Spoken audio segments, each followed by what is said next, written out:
Hey, welcome back to the channel. I don't know how long it's been since I posted something, so yeah. I'm filming a couple of videos today and I don't know what order I'm going to put them in, so it could be like almost a month or it could be like a week. We'll figure it out. However long it's been. Hi, welcome back. It's been however long. Um, I'm going to absolutely try and not get distracted by the ring light, which is annoyingly reflected in my glasses. But we popped it on because I'm too lazy to put the big light on. It is starting to get dark at the time I'm filming, so I'm thinking between what little light is coming from the window and the ring light, this might work. People who regularly use ring lights, how do you not get so distracted by them? And how do you not get blinded by them? There's like a clicker. I don't know if you get, there's like a clicker thing that I have to, yeah, for like adjusting the settings. And I've got it in such a way that I think I'm going to stay relatively well lit, but not blind myself. How do you do it? Not a fan of this. Roll on like proper summer where, I can film in the evening and not be in darkness. But yes, anyway, I don't know what that intro was, but that's what you got. Today we're going to be chatting about what books I've read recently. The sort of like the next five that I've recently read. So let's just jump in there and get in with start chatting about these books, shall we? The next one, the first one I'm going to talk about today, the next one that I finished, sorry, my laptop is down here, which has like my reading spreadsheet, so if I keep looking down here, that's why. But the first one we're chatting about today is I finished The Dragon Republic by R.F. Kuang. It is the second book in the Poppy War trilogy. Okay. R.F. Kuang is a very strong contender for becoming my favourite author. She's fighting Robin Hobb. She's nipping at her heels. I'm absolutely enamored with her writing. I think she is absolutely wonderful. I don't think, from what I can tell, I don't think she can write a bad book. I have read Yellowface, I have read Babel. So at the time of recording this, the only thing of hers that she has published that I've not read is The Burning God, which I will at some point in the next couple of months. With all that said, of the four of her books now that I have read, this is probably my least favourite. I don't know if it's just middle book syndrome or no, I don't think it's that. It's just, so all three things that she's written so far have been very different. The Poppy War, Babel, Yellowface, they're all their own thing. She doesn't write, it's not she's not a formulaic author. She doesn't write the same thing over and over again with a slightly different coating. The Poppy War, I don't know for certain if it counts as grimdark, but it's definitely, if it's not actually grimdark, it's definitely bordering on it. And grimdark is never going to be my favourite subgenre of fantasy. I need hope. I need to know that we are working towards a good outcome, or like the best outcome possible in a bad situation. I need to know that there is a light at the end of the tunnel. And as much as I love her writing and I love the character work and I love her plotting, I just felt with The Dragon Republic, I cannot see a light at the end of the tunnel. The misery is relentless. And I also think, in a way, it is sort of like middle book syndrome. Not quite. It didn't feel like filler, but at the same time, it's like, okay, we've had the introduction, we've seen how she got to where she is, and we know that book 3 is presumably going to be the big climactic, like, let's get it done. So book 2 was just, it was a lot of, right, now we're here and things went wrong and now we're going to go here and things went wrong and now we're going to go here and things went wrong and now we're back here and things are still going wrong. It just kept going. I needed a break. I needed some relief. I think maybe if it had been like 100 or 200 pages shorter, maybe. So I gave it 4 stars because, like I say, the character work is really incredible. It takes a lot to write an unlikable character that you still want to follow. I do find Rin quite annoying. Like I say, she's unlikable, and she's not meant to be likable. I find her very realistic, but there's this thing where it's like, so I've just said that I need there to be hope. I find Rin is very naive, and she herself constantly has like this hope, and she's very trusting. She's very quick to trust people, especially people of sort of like more authority, or like as soon as someone shows her even like the slightest ounce of kindness, like she's there, she's loyal, she trusts them, like she'll go to whatever lengths for them. But I feel like she never learns from this because she is betrayed time and time and time again. And again and again.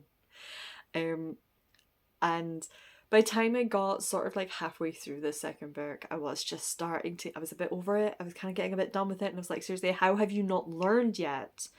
Like her character has grown in so many other ways, but it's like, I feel like, how is this not one of the ways that your character has grown and evolved? So yeah, it's the first R.F. Kuang I have only given 4 stars to. Everything else has been 5 stars. So I'm taking a bit of a break. I think it will be a good little while, I think. Hopefully I'll still read it at some point this year, but it will be a little while before I actually get around to reading The Burning God, because I need a break. I need to not be in that hopeless void of misery. I've absolutely not sold this book to you guys, but that's okay. I'm sure there are plenty of other reviews out there, but yeah. I love R.F. Kuang. There is still so much. It's just very much an acknowledgement that this particular subgenre of fantasy that she's writing in is not my cup of tea. I suspect that any other author writing this I would have DNF'd, so it's definitely got that going for it. It's very much just that it's not the book for me. I think objectively it's probably a very excellent book, it's just not been the book for me. So after that, because I was in need for something cheery and hopeful, I read The Favourites by Lane Fargo. This is not cheery or hopeful either. However, it is a lot more fun, it's a lot faster paced. All you really need to know about this is that it is a Wuthering Heights retelling. Our main characters are literally Kat and Heath, okay? We're not being subtle about it. There's nothing subtle about this book. But it is a Wuthering Heights retelling based around figure skating, specifically ice dancing. Kat and Heath, they are ice dancers. And in true Wuthering Heights style, the book is about everything that they go through, sort of like throughout their period, their life, how they make it to the Olympics or don't make it to the Olympics. Read it and find out. And just how utterly toxic towards and for each other they are, and for everyone else around them. Like, they're, again, it was like unlikable characters that I was, honestly, at one point I was like, I wasn't rooting for anybody. And I was like, maybe you guys should stay together because at least you're not inflicting each other or yourselves on anyone else. But I loved it. And I ate this up because, oh my god, the drama. So yeah, it wasn't like the super lighthearted fluffiness that I kind of thought I wanted, but it was the drama I needed. I loved this. It was brilliant, and I did give it 5 stars. Yeah, not much else to say. That's kind of everything you need to know. It's Wuthering Heights, it's ice dancing, it's toxic relationships, it's all of the drama. That is my review. The next one I read after that was, I read my second John Scalzi. And I read Starter Villain. This one I actually listened to. The first one I read, Kaiju Preservation Society, which I spoke about last recent reads, I read it with my eyeballs. This time I listened to it. It's narrated by Will Wheaton, I think. I might be wrong about that, but I think that's who narrated it. And yeah, I had a lot of fun with this one. I can't decide which I like better, Kaiju or Starter Villain. Both very different but very similar in some ways. It's very different premises, but there's this same writing style, that same level of humor. It was absolutely wonderful. We basically follow a guy who he's just inherited essentially a criminal business from his dead estranged uncle. And he's kind of he's not learning how to be a villain, but he's kind of like having to learn the ropes of the business and like manage his empire, his compound. He's on like this. He now owns like a remote island base, which I think is like a volcano base. They're not talking cats, but there are cognizant cats. By that I mean like the cats, they still meow. They don't like speak English. They don't speak human languages, but they are super intelligent. And they communicate by just like typing up their thoughts on a typewriter or on a computer. And they're basically like all of the villains have a cat, and basically the cats are there as spies for what was his uncle and now him. There are unionized guard dolphins. And it's a lot of fun. And it was perfect. Having, just finished the misery and drudgery that was, I hate using that word towards it, but it's just how I feel right now, of the German Republic, and then just like the toxicity of the favorites. It was so lighthearted, it was just so refreshing, and it was just like the perfect contrast. And yeah, kind of cemented that John Scalzi is an author that I want to be reading more of. So would not be surprised if he becomes one of like my most read authors of 2025, because I just want to be reading as much of his backlog as I can right now. I have just picked up Red Shirts from the library, which is his take on Star Trek, essentially. So I think that was going to be a lot of fun. And yeah, absolutely loved it. I think I gave it 4 stars because it didn't like blow me away. It wasn't like, holy crap, this is the best thing I've ever read, but just had a lot of fun with it. So absolutely recommend. I think they're really good. Like if you're in a reading slump and sci-fi is your thing, go pick up a John Scalzi. But just because they're really good popcorn books. That's it. Yeah. After that, I went back to, I'm really cementing, amongst a couple of my friends, I have this reputation of really enjoying books that make me miserable, and sad books, and books that make me cry. I mean, I love a book that's going to make me cry, but usually for like the heartwarming, touching emotions of, oh my god, it was so beautiful. But yeah,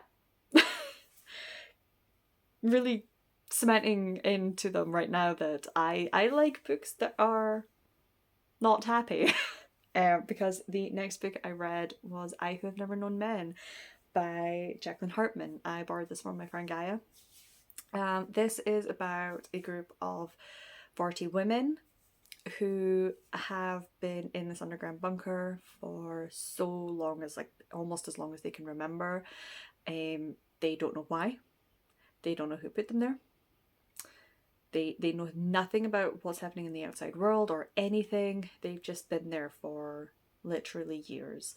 Our main protagonist, we meet her when she is sort of like in her late teens, I think, is sort of like, I want to say sort of like between 15 and 20 at some point.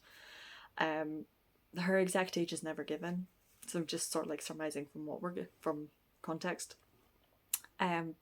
Because they have no concept of the passage of time anymore, so she herself has no idea how old she is. But either by design or by mix-up, we never know and we never find out. She was a small child, sort of like 4 or 5, 6 at the most, when they were all put into this bunker. So she was the only child amongst these women. So there was a sense of like otherness, initially because they're protecting her, but also like the women have this knowledge of a previous life that she will never have. So initially, like, we have no idea why they're in this bunker or anything, and then something happens and they get out. And then they have to try and survive and figure out what's going on because they're kind of on their own. And then the book continues with them sort of like wandering and trying to figure out what's happening, trying to find anyone else. And that's all I'm gonna say on that one in terms of like plot and what it's about, because any more and I'm like probably just telling you everything about the book. It's quite short. It's less than 200 pages. I can only give this 5 stars. It was absolutely wonderful.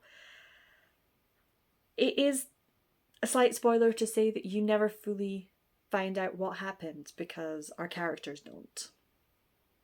And it is one of the few books I have read with that sort of ambiguous, we never found out in the end endings that I am okay with, and I am perfectly accepting of that. I think I can't say why because of spoilers, but I know why I'm okay with it. But usually when it's like there was one book I read a few years ago. It's called Nod. I can't remember who the author was, but it was basically one day something happened and people kept falling asleep and not waking up. And you know, you'd sleep for every time you fell asleep, you'd sleep for longer and longer until eventually you just didn't. And it's told from first person from our main character, and he's trying to figure it out, and he's trying to like go into all of the things and figure all that out, and then he himself falls asleep, and as a reader we're left there going, yeah, and you cannot end it. Like, I was really angry how that ended just because of the way it had been written. It was like it had been written with the promise of finding out, whereas I Have Never Known Man is not written with that promise that you will find out. It doesn't promise you anything. But it's an incredible character study. It's absolutely wonderful. Just some of the I finished it when I was visiting my friend Gaia, and just the discussions we had throughout the day, like because I borrowed it from her, she has also read it. I finished it sort of like in the morning while she was getting ready, and then we just, as we spent the day together in Dunfermline, we periodically kept going back. It was like, oh yeah, and about this and what about that. So I would recommend this. Like I say, it's only 180 pages. It's absolutely wonderful. So I think technically it's dystopian speculative. Like you'd probably find it in the sci-fi fantasy section, but it's not overtly like, there's nothing apart from sort of like that almost post-apocalyptic dystopia feel. Beyond that, there's nothing overtly sci-fi fantasy about it. But yeah, just a really, really good thinky book. And then the last one I'm gonna chat about today is one that, oh man, I wanted to love this book. I was so set. There has been so much hype about this book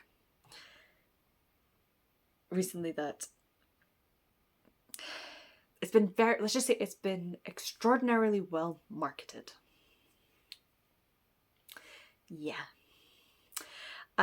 So I actually specifically picked this book up because it is the March book club pick for Chloe Frizzle's book club. And I'll leave her channel down below as well.